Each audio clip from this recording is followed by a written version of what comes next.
warahmatullahi wabarakatuh. Om Swastiastu, Namo Buddhaya, salam kebajikan. Kami kelompok 9 dari PDB 58 melaporkan dari tempat field study kami SD Bangkingan 2.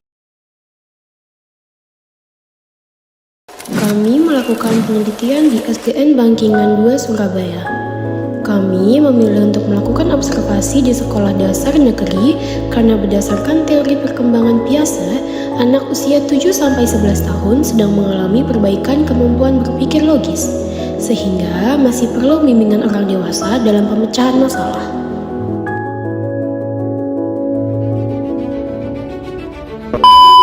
Dekadensi moral merupakan bentuk-bentuk perubahan sosial di mana kondisi moral terus-menerus mengalami kemerosotan.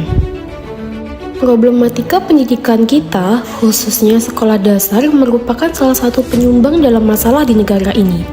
Bagaimana tidak, kita sering jumpai siswa yang melakukan kebohongan terhadap hal yang telah dia lakukan. Rendahnya rasa hormat kepada orang tua dan guru, tutur kata yang tidak sopan dalam berkomunikasi, bahkan sering mengeluarkan kata-kata kasar. Perilaku seperti itu menjadi tanda dekadensi moral serta etika pada peserta didik. Berdasarkan penjelasan yang telah kami sampaikan, mari kita dengar langsung bagaimana tanggapan tenaga pendidik, khususnya di SDN 2 Bangkingan, mengenai dekadensi moral di kalangan sekolah dasar. Selamat menyaksikan podcast kelompok kami yang dibawakan oleh teman kami, Ishak dan Naila.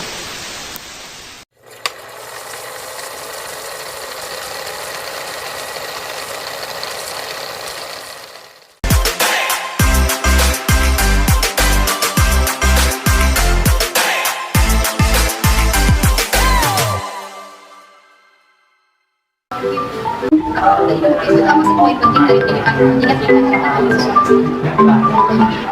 ya betul sekali ya, salah satunya kan bisa menumbuhkan karakter anak, misalnya dia punya kepribadian, jadi bisa menerapkannya juga dalam kehidupan sehari-harinya gitu. Jadi tidak hanya kita memberikan karakter tapi hanya di sekolah, tidak ya. Jadi tujuan kita tidak hanya di sekolah saja, tapi untuk diterapkan dalam kehidupan sehari-hari. Kan pasti punya watak punya karakter, mungkin di rumah ada kebiasaan berbeda-beda. Apa sih tantangannya dalam menerapkan pendidikan karakter ini?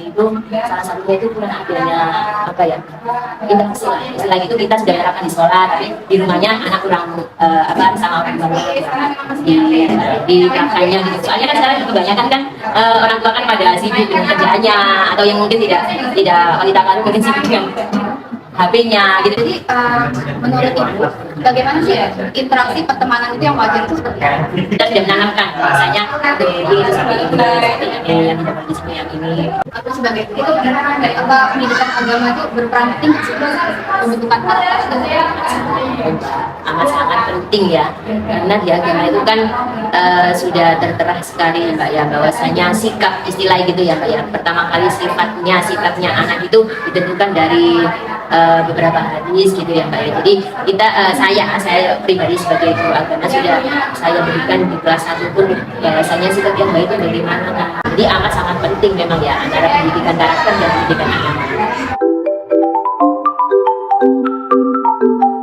Kami mencari tahu bagaimana sih sekolah ini menanamkan karakter pada apa aja sih yang diajarkan?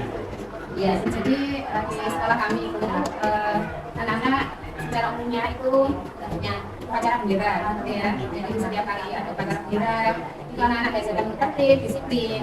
Kemudian ada amanat yang selalu disampaikan untuk nasihat-nasihat menjaga lingkungan, saling menjaga dirinya dan juga teman. Nah, kemudian saat di kelas itu juga setiap pelajaran itu sebisa mungkin guru-guru menyampaikan pesan-pesan bermoral. Kan seperti sekarang memang musimnya HP ya. Ketika main HP itu asik, tidak ada yang mengganggu. HP dimainkan apapun dia mau. Ketika saya sedikit, anak sekarang itu mudah marah. Tapi setiap apa yang kita sampaikan itu sangat susah. Ayo diam ya. Kalau mulai sekarang, diam dulu. Ini ya kata. Jadi tidak ada yang takut dengan gurunya. Kalau mereka nggak terima, mereka menatap mata kita dengan tajam.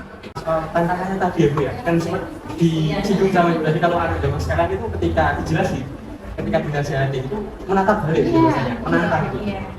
Cara apa yang digunakan gitu dapat menanggulangi untuk menyelesaikan masalah problem itu? Ya, itu dari hati ya mas saya. Tapi nanti lama-kelamaan dia akan paham kenapa begini sekarang. Saya pernah ini ngeling mahasiswa, jadi juga saya tegur, sudah menulis itu apa pelanggaran itu di buku buku kejadian, terus dia juga apa tak kasih buku tulis apa yang kamu lakukan hari ini, itu benar apa enggak itu tindakan itu. Sudah saya semua cara sudah saya lakukan sepertinya ya, dia tetap. Sekarang kami nggak mau dengarkan bukan pisau, dengarkan diri sendiri. Nanti nggak akan akan memarahi kamu. Ini juga background keluarga mas. Keluarga juga mempengaruhi. Background keluarga. Terus anak-anak itu punishment itu juga penting. Iya.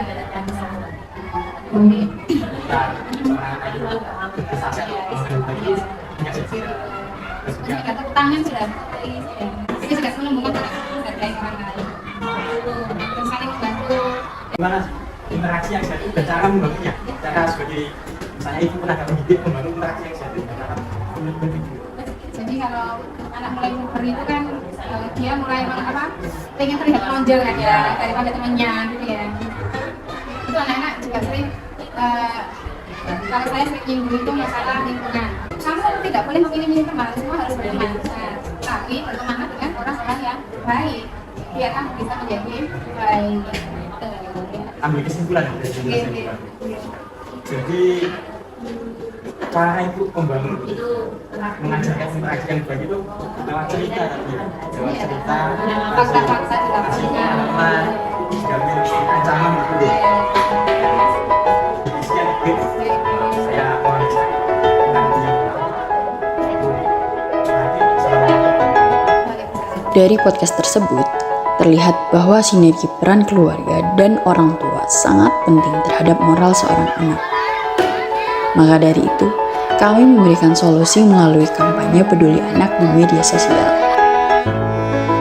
Kampanye ini kami lakukan dengan upload serangkaian story di media sosial Instagram pribadi kami, dengan rata-rata 140 viewers setiap akunnya.